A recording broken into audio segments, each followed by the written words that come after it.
Hey, family. Hey, y'all. Well, you know what? It's been a minute since I did a video. I mean, even that last one you all saw, somebody sold me some bad ass karma. That was so old. I just put it up there. That's really an old video from me, I think last year. But this is a current video as of October the 14th, 2012, during the witching hour. Y'all, so much has happened. Mama didn't do a video because Mama had been under a serious possession. Look, I would like to talk about some things that because I see it's a lot of people actually watching these videos. Hello out there to all of you all of the ones who are naysayers and all of the ones who can understand the experience, because everybody cannot relate and understand. And I want to get deeper into that subject matter. But there are some things that I need to clear up. A lot of you all just don't know what's going on, but y'all really trying to figure it out. A lot of you all do know exactly what's going on. A lot of you all just don't know where you are at this particular time with this situation. But something spiritual is definitely going on. And that's the reason why you have sought out and found Mama, for whatever the reason the spirits led you here. I would like to explain exactly who I am. I am Spiritually Naima. My legal name, as I said, is Vanita. I've been raised Vanita for now the last 40 something years. Mama, y'all know Mama's 40 plus.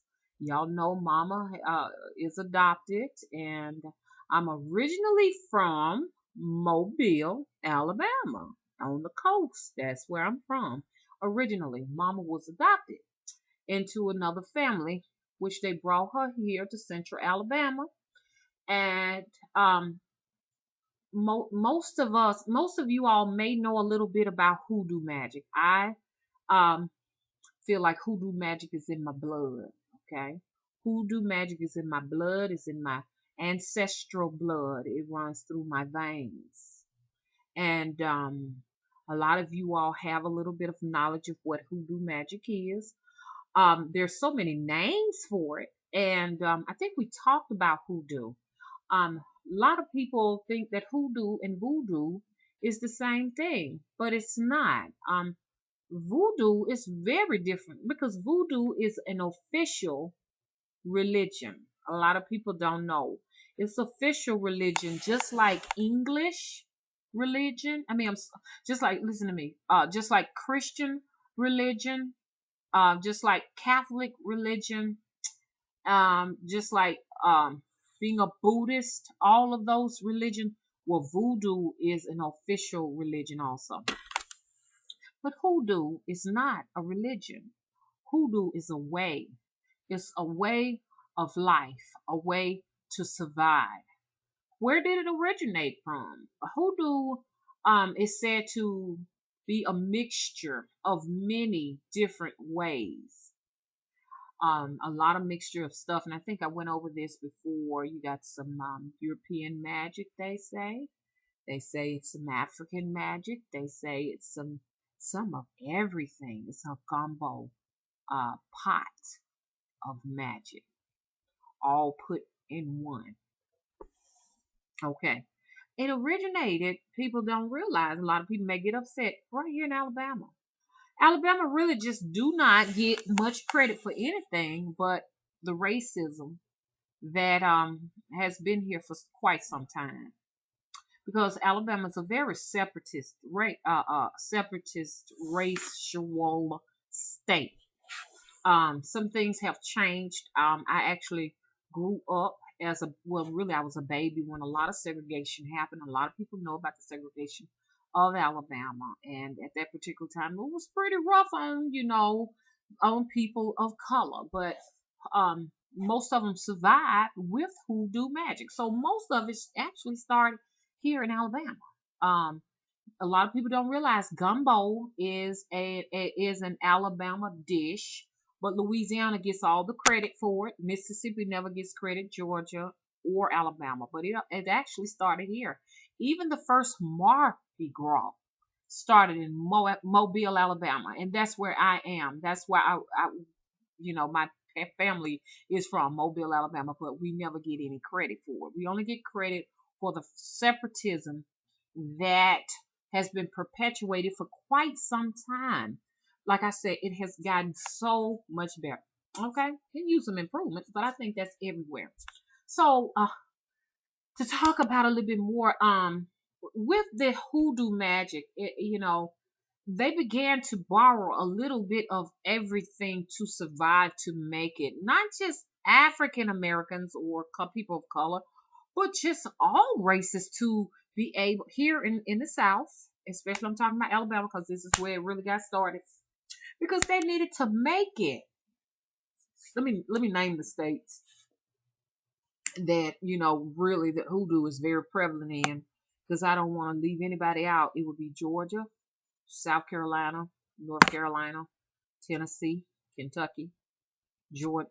I said it once. I don't even know about Florida. I'm not sure about them. Um,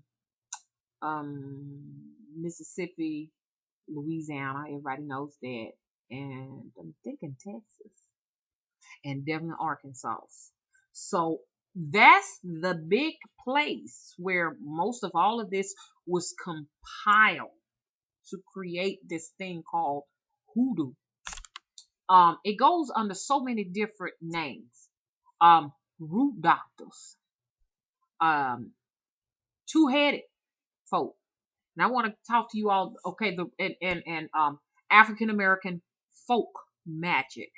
These are some of the names that you may hear people who actually use it, or some of the names it's called.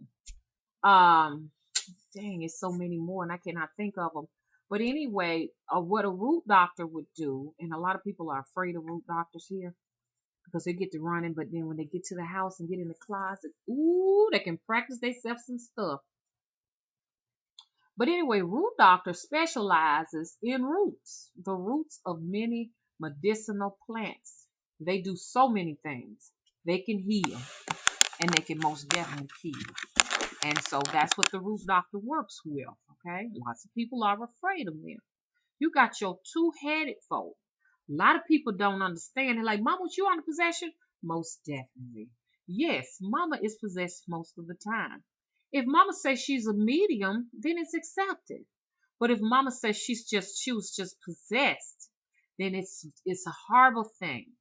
I have a mental illness. I'm sick. All of these things. But then at the same time, I can turn around and say I was overcome by the Holy Spirit and I'm accepted once again. To give you, Mom is a two-headed doctor, give you an idea of the two-headed doctor. We have two heads. We can actually go in the spirit and be messaging and talking to a deceased loved one, even people who are alive, all the way to just coming back to ourselves, to whom we are. So I speak to the dead. And I also can speak to lost loved ones, meaning people who have lost contact with loved ones also. Okay? Many of you may have heard much about me. Some might say good, some might say bad. But they should know who Mama is. Okay? Some have had the pleasure, some have had the displeasure, because I'm realizing a lot of people just really don't want to know the truth. Look, I said all of this to say, I just really wanted you all to know who I am. But then at the same time, too, I would like to say we all have a separate journey, okay? We all have roles, okay, in nature. Because nature is the true God and the true goddess, nature itself. If your role is to come here and be a murderer, there is nothing anyone can do to change that, because nature has set that aside. If your role is to come here and rape people, there is not much that many can do to change that nature, because that's what you were here to do. If your role was to come here and do healing, you're going to heal. No one can stop that. If your role was to come here to destroy, no one can interfere with that. And what I'm getting at, people, is this: nature has a set role for us all. No sense in us criticizing, complaining, or just make sure you're doing your role to the best of your ability. Now, mama don't like that. Mama don't want people going around murdering folks. And I'm not saying that it's okay. I'm saying that that is nature. Don't get angry with me. This is not what mama is saying. Mama is not saying it's okay to do this. Okay? And by the fact, whether I say it's okay and it's not okay, it's going to be because it was set aside by nature. What I want to say is this: if my role is to come to do what I gotta do, don't sit down and analyze every video I make, everything I say, and analyze my life to compare it with your life. It's not gonna do you any good because you have a set specific role and I have one. Regardless to whatever you think that role is for myself and for yourself, okay, what works for me is not going to work for you, okay? If you came here to do whatever you decided you wanted to do from the freeness of your heart, from the kindness of your heart, beautiful journey. If I came here to do it in a different manner or whatever, have you, don't focus on what I'm doing. Focus on yourself. Make sure you're doing your journey to the best of your ability because you're going to be held accountable for what you do, not for what I do. A lot of us, we miss this precious thing called life. It's so brief and we will be on the other side with the spirits, okay? If you spend most of your time focusing on your journey, you can live life to the fullest and you wouldn't have time to focus on how everybody else is doing it, okay? Do it the way you think it should be done. I say that to everybody. Do it the way you think it should be done and don't turn your head to look to see how they are doing it. You miss out on life like that. It's short and precious. On that note, this is the time of the shortest.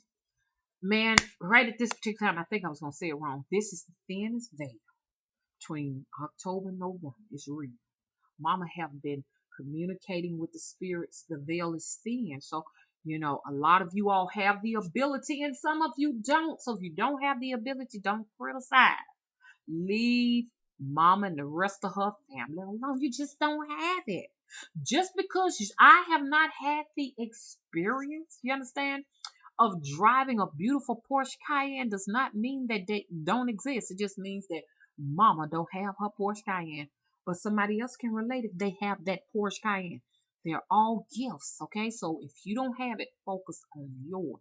I just thought I had to bring that to my family's attention because there's been a lot of criticizing going on in the community.